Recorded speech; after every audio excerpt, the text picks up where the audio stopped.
They have been together for more than 25 years and top of the ratings game for 11 plus of those. Larry and Robin are joining us this morning as we continue to celebrate 75 years of WGN on the air. Isn't it amazing? We just refer to you as Larry and Robin. Everybody knows who you guys are. You're single names now. Yeah, like Bert and Ernie and but it's not Punch just and in this Judy. building. It's throughout the community. Everybody asks about, okay, I have to be honest, after Bozo and Tom Skilling, it's Larry and Robin. Yeah, Skilling gets top billing for sure. I think it's just sheer being around long enough that it's weird that it's been that long. You say it out loud. I can't believe it. I can't believe it. Has it been a joy? Oh, it's just been a fun ride.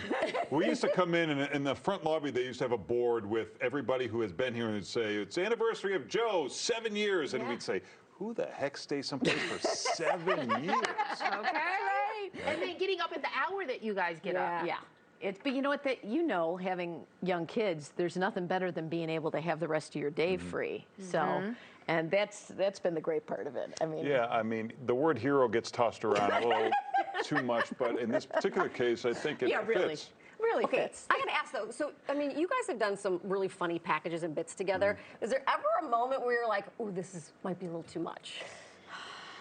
I think if you're not stepping on the line once in a while, you're probably not doing a whole lot. If you're not getting angry phone calls, you're probably not that funny. So what's been great is WGN has been pretty good about not bugging us too much about any of that stuff. I'm sure they get many phone calls that we don't hear about, which is good.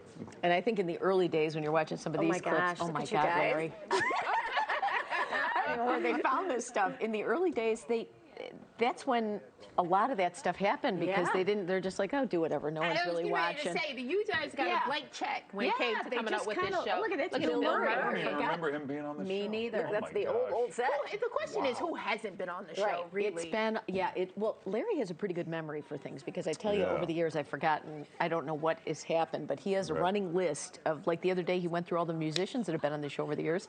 I don't remember half of them. In Excess has been on our show. Really? Train, Bare Naked Ladies. I mean, it's everybody comes through here at some point. Conrad with hair.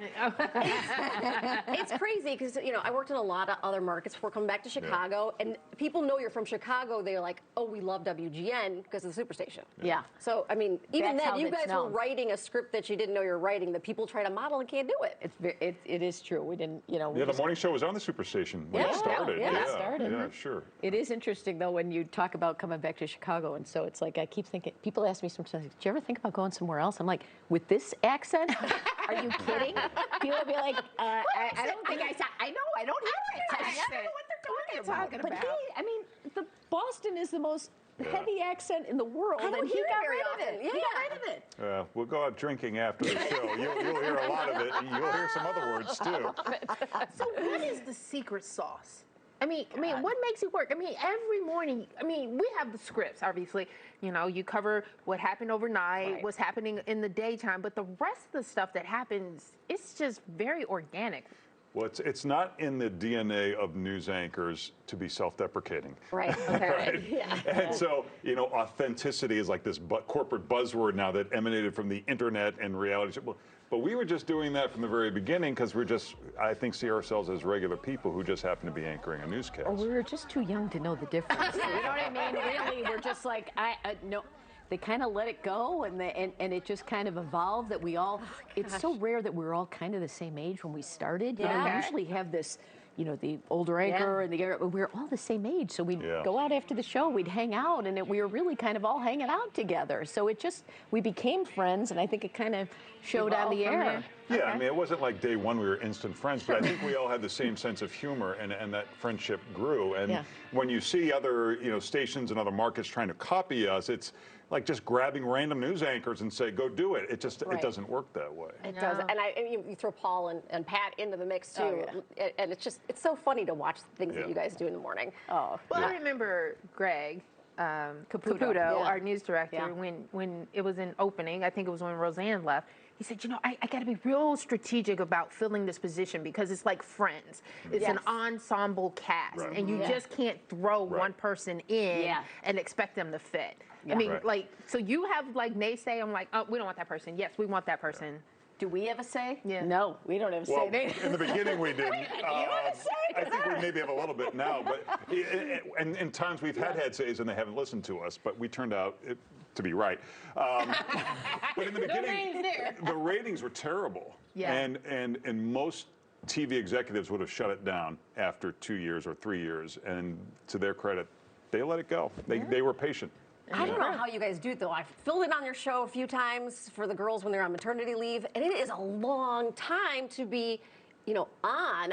Are you exhausted at the end of the day? Yes. Okay. Yes, why am I sitting here right now? No, but you know what? It's funny because I say this to my sister, who's a first grade teacher, and I'm like, oh gosh, that's a tough job. I am so exhausted. I don't even have time to talk. She goes, really? I had 2 kids throw up on me today and do that. I'm like, really? It's not really in the big scheme of but things. a million It's people not weren't heavy watching her. lifting. How she reacted to it. I'm like, so you got to be careful you say that too. So I'm like, I'd be careful not to say anything to my sister who's actually working hard. I mean, but, it is hard to be on Yeah, and up it is. and keep going because we had a little moment there. But the worst part of it is 25 years ago, you'd say something stupid and it would be off into space forever. Yeah. Now it's on YouTube in 5 seconds. And so there's a little bit of pressure there. And of course, with social media, everybody's anxious to tell you you're an idiot. course. So you got to deal with all these things that you didn't have to deal with 25 years ago. Are there any comments or calls or texts that you guys have gotten from viewers that actually surprised you? I mean, not the jerky ones, but something that you were like, that was thoughtful. I will say, this is my favorite story to tell, and I swear this is the truth. When my girls were little, we were at like some tumbling class. You do have to kill an hour. Yeah. I saw the same woman there for like 4 or 5 weeks, and then the 6th week she comes in. I don't think she knew who I was. She comes in, and I'm like, she must have seen the show. She goes, I have to ask you something. Do you have a chubby cousin who works for WGN? Oh my God. I'm like, no, that's me.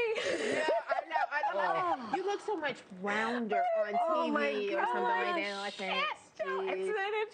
I'm like, no, Was she like mortified? But I'm like, I don't know how she thought that was going to go well. Either Right. it's me or it's my cousin who's chubby. Oh my gosh. So All right, we're getting to wrap, but I have to ask you because we are talking about the 75 years of WGN. Why do you think it's resonated so much and it's been? gosh, just growing up top. here, I think both of you guys know. I Yep. mean, it was part of who you turned it on. Your parents were watching. They were listening to WGN radio. They were watching the Cubs Yep. on WGN. You tried to get those Bozo tickets. It was just everything. Yes. And when you get a job here, do you remember your parents? Oh, being my like, gosh. you Oh, have my made God. it. Yes. That's what it is. It's iconic, you Yeah, know? it And really I don't is. know for you being out of town. Do you feel the same? Well, I do feel like the Channel 5s and 7s were pretty cookie cutter interchangeable. Yeah. You could tell. And GN was a little bit different in that regard, I think. And as an independent station, the reason it survived and that it was strong is for the reasons that Robin says. Most independent stations are not. Yeah. No. Certainly not unique. Have to have some. We're unique. Yes. Well, thanks for having us on, guys. It was Thanks, nice guys. to do Good this. talking to you. great Thanks for talking to you sticking guys. around. I It was fun. appreciate it. Appreciate it. You guys are great.